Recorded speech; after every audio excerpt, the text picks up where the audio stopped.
पिछली वीडियो में हमने ये देखा कि अकाउंटिंग स्टैंडर्ड 18 क्या कहता है और उसकी क्या इंपॉर्टेंस है।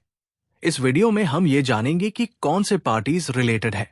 सबसे पहले रिलेटेड पार्टीज का मतलब होता है वो कंपनीज या लोग जो आपस में किसी तरह से जुड़े हुए होते हैं।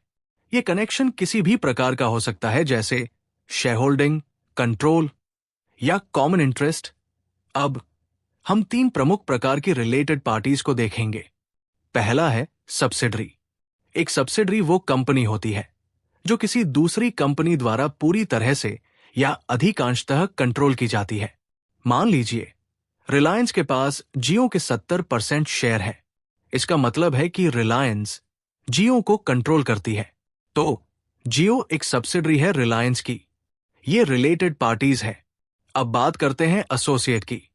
एसोसिएट वो कंपनी होती है जिसमें एक कंपनी का 20% से 50% तक शेयर होता है। इसमें कंपनी का कंट्रोल तो नहीं होता, लेकिन वो कंपनी के डिसीजंस पर इन्फ्लुएंस कर सकती है। मान लीजिए रिलायंस के पास बालाजी टेलीफिल्म्स लिमिटेड के 30% शेयर है। इसका मतलब है कि रिलायंस बालाजी टेलीफिल्म्स लिमिटेड का एसोसिएट है। हालांकि रिलायंस को बालाजी टेलीफिल्म्स लिमिटेड के हर डिसीजन पर पूरा कंट्रोल नहीं होता, लेकिन उसका इन्फ्लुएंस जरूर हो सकता है।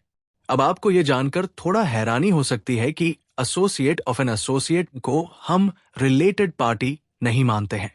यह केवल एक अप्रत्यक्ष कनेक्शन होता है और इससे कंपनी का कंट्रोल या इन्फ्लुएंस नहीं बनता। मान लीजिए रिलायंस के पास बालाजी टेलीफिल्म्स लिमिटेड का 30% शेयर है और बालाजी टेलीफिल्म्स लिमिटेड के पास ऑल्ट बालाजी का 40% शेयर है। हालांकि रिलायंस का ऑल्ट बालाजी से कोई प्रत्यक्ष या अप्रत्यक्ष कंट्रोल नहीं है, इसलिए ऑल्ट बालाजी को एसोसिएट ऑफ एन एसोसिएट माना जाता है, लेकिन ये रिलेटेड पार्टी नहीं है। अब अकाउंटिंग स्टैंडर्ड 18 के हिसाब से कुछ ऐसी कंडीशंस भी हैं जहां रिलेटेड पार्टीज नहीं होते। एक है डायरेक्टर वाली कंपनीज। अगर 2 कंपनीज में एक ही डायरेक्टर है तो सिर्फ इसी वजह से वो दोनों रिलेटेड पार्टीज नहीं मानी जाती। रिलायंस और जियो दोनों में एक ही डायरेक्टर है, लेकिन अगर डायरेक्टर दोनों कंपनीज की पॉलिसीज को अफेक्ट नहीं करता तो ये दोनों रिलेटेड पार्टीज नहीं होंगी। ऑर्डिनरी बिजनेस रिलेशनशिप्स, जैसे इफ एक कंपनी फाइनेंशियल इंस्टीट्यूशन से लोन ले रही है या गवर्नमेंट से कोई सर्विसेज ले रही है, तो ये रिलेटेड पार्टी नहीं होंगे जब तक कि उन पर कोई कंट्रोल और इन्फ्लुएंस ना हो। अगर रिलायंस किसी बैंक से लोन लेती है तो बैंक रिलेटेड पार्टी नहीं होगा, क्योंकि ये एक ऑर्डिनरी बिजनेस ट्रांजैक्शंस है। अब अगर कोई रिलेटेड पार्टी ट्रांजैक्शन हुआ है तो क्या डिस्क्लोज करना जरूरी है? अकाउंटिंग स्टैंडर्ड 18 के मुताबिक रिलेटेड पार्टी ट्रांजैक्शंस में आपको कुछ खास जानकारी देनी होती है, जैसे कि nature of transactions.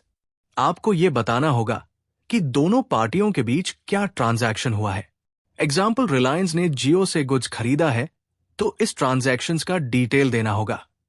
Volume of transactions, यह बताना होगा कि दोनों पार्टियों के बीच कितने ट्रांजैक्शन हुए हैं। एग्जाम्पल, रिलायंस ने जियो से 5 लाख रुपए का गुड्स खरीदा तो यह भी बताना होगा। आउटस्टैंडिंग बैलेंसेस, आपको यह भी बताना होगा कि कितना उधारी बाकी है। Any other necessary information. तो दोस्तों, आज हमने अकाउंटिंग स्टैंडर्ड 18 के बारे में जाना। इस स्टैंडर्ड का उद्देश्य रिलेटेड पार्टी ट्रांजैक्शंस को सही से डिस्क्लोज करना है, ताकि फाइनेंशियल ट्रांजैक्शंस में ट्रांसपेरेंसी बनी रहे। अगर आपको हमारा वीडियो पसंद आया हो तो लाइक और सब्सक्राइब जरूर करें, और अगर आपके मन में कोई सवाल हो तो कमेंट बॉक्स में हमें बताएं।